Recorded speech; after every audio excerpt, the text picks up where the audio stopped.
নমস্কার বন্ধুরা, নবদিগন্ত চ্যানেলের পক্ষ থেকে আপনাদের সকলকে জানাই স্বাগতম। তো বন্ধুরা, এই মুহূর্তের সবথেকে বড় আপডেট, স্কুল সার্ভিস কমিশনের যে নিয়োগ দুর্নীতি, সেই নিয়োগ দুর্নীতির সমস্ত চার্জশিট আজকে কলকাতা হাইকোর্টে জমা করলো সিবিআই। এবং এই চার্জশিটে কিন্তু থাকছে একাধিক এজেন্ট, মিডলম্যানদের নাম এবং কারা কিভাবে চাকরি পেয়েছে তার সমস্ত তথ্য।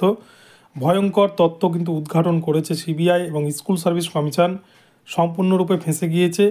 আগামীকালকে এটা শুনানি হতে চলেছে।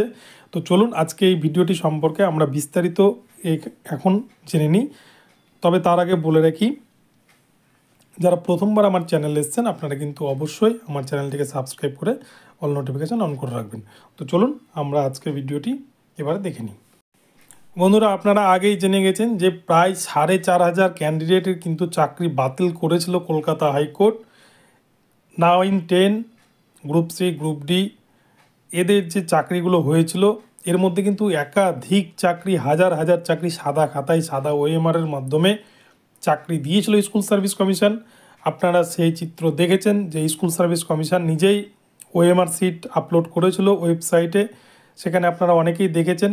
এবং এরকম কিন্তু সংখ্যাটা একটা দুটো নয়, 4,500 ক্যান্ডিডেট তাদের কিন্তু চাকরি বাতিল বলে ঘোষণা করেছিল কলকাতা হাইকোর্ট। এবং সেই চাকরিগুলো, যাদের চাকরি বাতিল হয়েছিল তারা সুপ্রিম কোর্টে দ্বারস্থ হয় এবং তারা কি করবে এবং তাদের যেন বক্তব্য শোনা হয়, এরকম বিভিন্ন দাবি নিয়ে তারা সুপ্রিম কোর্টে পুনরায় মামলা করে এবং সুপ্রিম কোর্ট থেকে মামলাগুলো আবারও কলকাতা হাইকোর্টে ফেরত পাঠানো হয়। এবং কলকাতা হাইকোর্টে দেবাংশু বসাকের ডিভিশন বেঞ্চে মামলাগুলো বর্তমানে চলছে।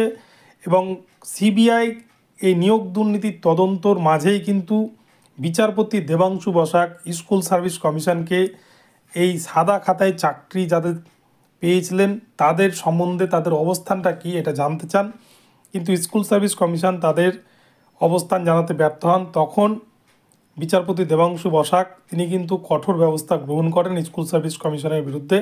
এবং তার পরিপ্রেক্ষিতে স্কুল সার্ভিস কমিশন তারা নিজেরাই হলফনামা দিয়ে কলকাতা হাইকোর্টে জানিয়েছেন যে 8,500 ক্যান্ডিডেটকে তারা বেনিয়ম করে যোগ্যতা থাকা না সত্ত্বেও তাদেরকে কিন্তু চাকরি দিয়েছেন স্কুল সার্ভিস কমিশন। এবং এছাড়াও কিন্তু সিবিআই তাদের তদন্ত প্রক্রিয়া প্রায় 2 বছর ধরে কিন্তু চালাচ্ছে। এবং সেই তদন্ত প্রক্রিয়া, শিক্ষা সংক্রান্ত যত নিয়োগ দুর্নীতির রিপোর্ট ছিল সমস্ত কিন্তু গত 31শে ডিসেম্বরের মধ্যেই শেষ করার নির্দেশ দিয়েছিল কলকাতা হাইকোর্ট।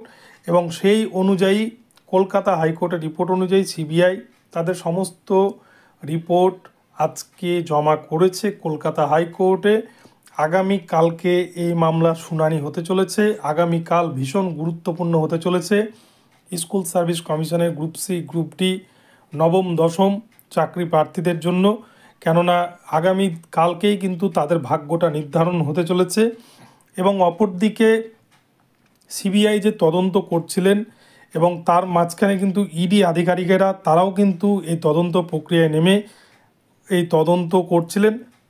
এবং সিবিআইয়ের তরফ থেকে আজকে যে লিস্ট কলকাতা হাইকোর্টে জমা করা হয়েছে সেখানে কিন্তু একাধিক এজেন্ট এবং মিডলম্যানদের নাম এবং কোন কোন প্রার্থী চাকরি পেয়েছেন তাদের কিন্তু রোল নম্বরের তালিকাও রয়েছে বলে এমনটাই জানা যাচ্ছে। ফলে আগামীকালকের কলকাতা হাইকোর্টের শুনানি ভীষণ গুরুত্বপূর্ণ হতে চলেছে। এবং আপনারা দেখছেন অপরদিকে 1,000 দিন পার হয়ে গেছে কলকাতা রাজ শহরে কিন্তু নবম দশমের ওয়েটিং লিস্টের চাকরি প্রার্থীরা তারা কন্টিনিউ আন্দোলন চালিয়ে যাচ্ছেন, কিন্তু এখনও পর্যন্ত তাদের সলিউশন হয়নি। তবে শিক্ষামন্ত্রী তাদেরকে আশ্বাস দিয়েছেন যে 1 ফেব্রুয়ারি 2024-এর মধ্যে তাদের সমস্যাকে সমাধান করবেন, কিন্তু এখনও সেই বিষয়ে কোনো উদ্যোগ গ্রহণ করেননি। তো এখন দেখা যাক যে এই জায়গাগুলো কিভাবে রিকভারি হয় এবং 8,500 ক্যান্ডিডেট যারা বেনিয়ম করে বা দুর্নীতি করে চাকরি পেয়েছেন তাদের বিরুদ্ধে কলকাতা হাইকোর্ট এখন কি ব্যবস্থা গ্রহণ করে সেটাই দেখার। এবং তার জন্য আমাদেরকে আগামীকালকে অবধি অপেক্ষা করতে হবে এবং কলকাতা হাইকোর্টের দিকে নজর রাখতে হবে। তো বন্ধুরা, যাই হোক, এখন আপনাদেরকে এই আপডেটটা দেওয়ার ছিল, তো আপনাদেরকে আমি আপডেটটি শেয়ার করলাম। আপনাদের ভিডিওটি কেমন লাগলো আপনারা কিন্তু অবশ্যই আমাকে কমেন্ট বক্সে জানাবেন। এবং ভিডিওটি ভালো লাগলে আমার চ্যানেলটিকে সাবস্ক্রাইব করে আমার ভিডিওতে কিন্তু লাইক শেয়ার কমেন্ট করতে ভুলবেন না। ধন্যবাদ। পরবর্তী ভিডিওতে আবার দেখা হচ্ছে।